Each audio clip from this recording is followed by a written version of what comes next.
Hello. Little update on the Caregiver Chronicles. Today we are heading to labs. This is my mom's weekly blood draw, plus they give her a bag of saline, which has just helped tremendously, especially with all of the dehydration. So I think it's really helping her, even though right now she's not on any type of cancer treatment. We have kind of a big week medically.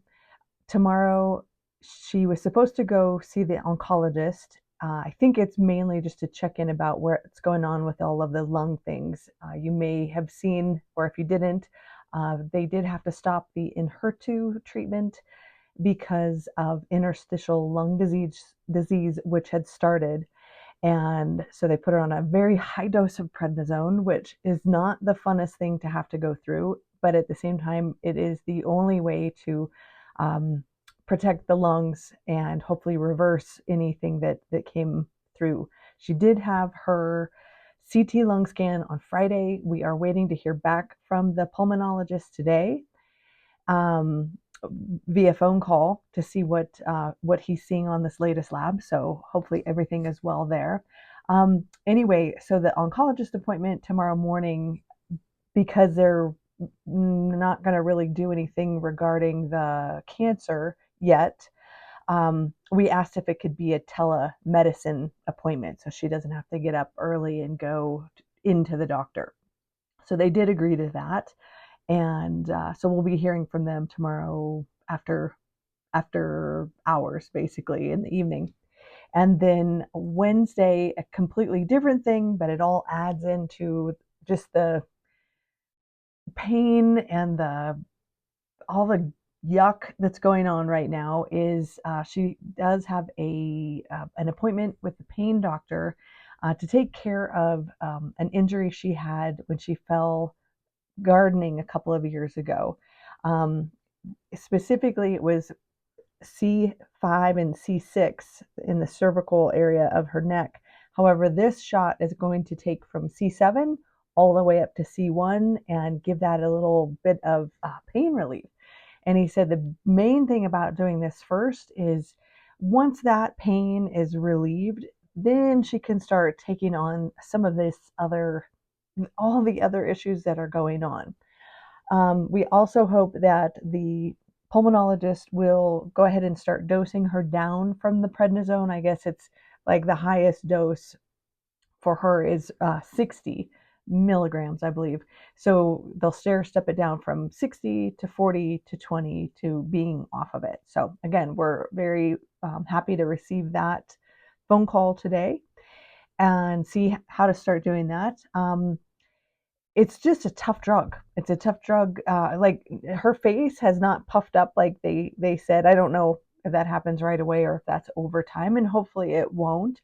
I will say, just observing that the cough has either seemed to go away or lessen quite a bit. Sometimes if she gets upset, it might flare up a little bit, but the cough is not as prevalent, and the just overall breathing, not being able to catch your breath, that has lessened too. So thankful for that.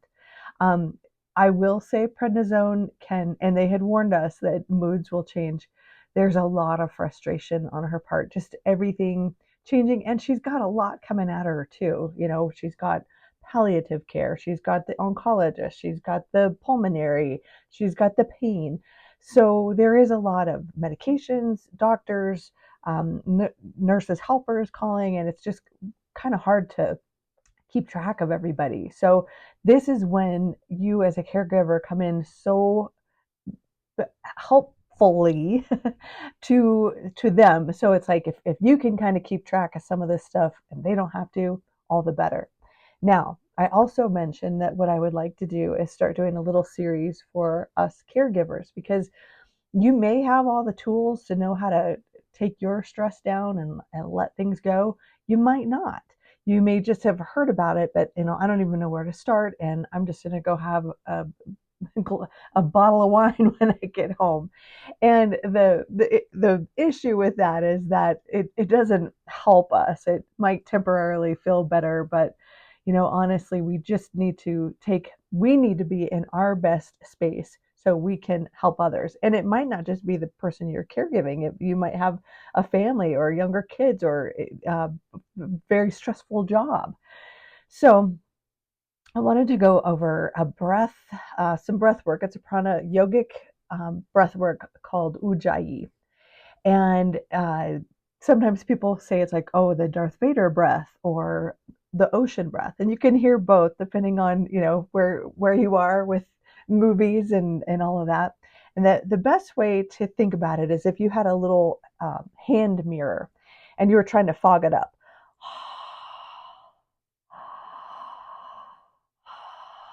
So you can hear the Darth Vader, you can hear the ocean.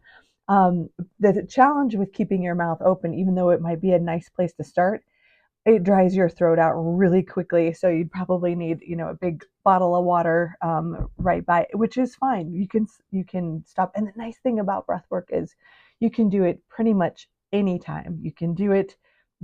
Say you're dropping your person off and they have to get into the appointment. You have to go park. Do it all the way, from the parking lot into the office. Do it in the elevator. You can do it alone in the elevator or with people in the elevator. It just depends on, hey, I need this serenity now. So Ujjayi breath. Again, it's restricted in the back of your throat. If your nasal passages are clear, it's best to do that way with your mouth closed, just because, again, it won't dry your mouth out so quickly.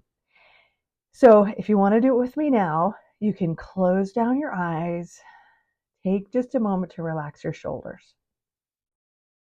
And then as you begin with the inhale, you'll hear that restriction. Exhale out.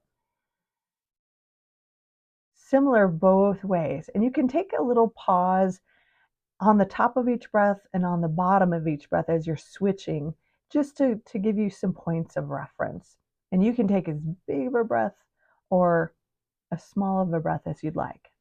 But let's take just a moment together, taking ocean breeze, ocean breath, Ujjayi breathing. And we begin.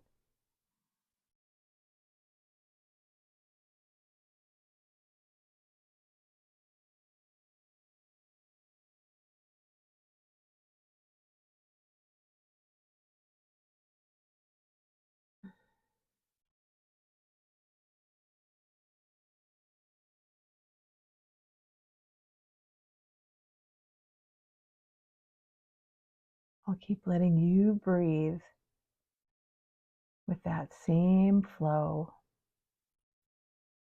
that same relaxation. See if you can lower any tension in your shoulders.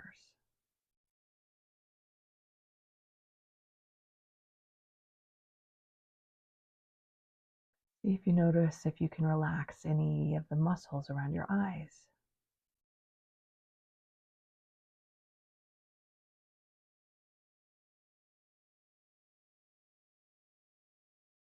See if you can make that breath and maybe even the visualization of sitting on the sand, watching the ocean. You can just relax the racing thoughts, let them go out to sea.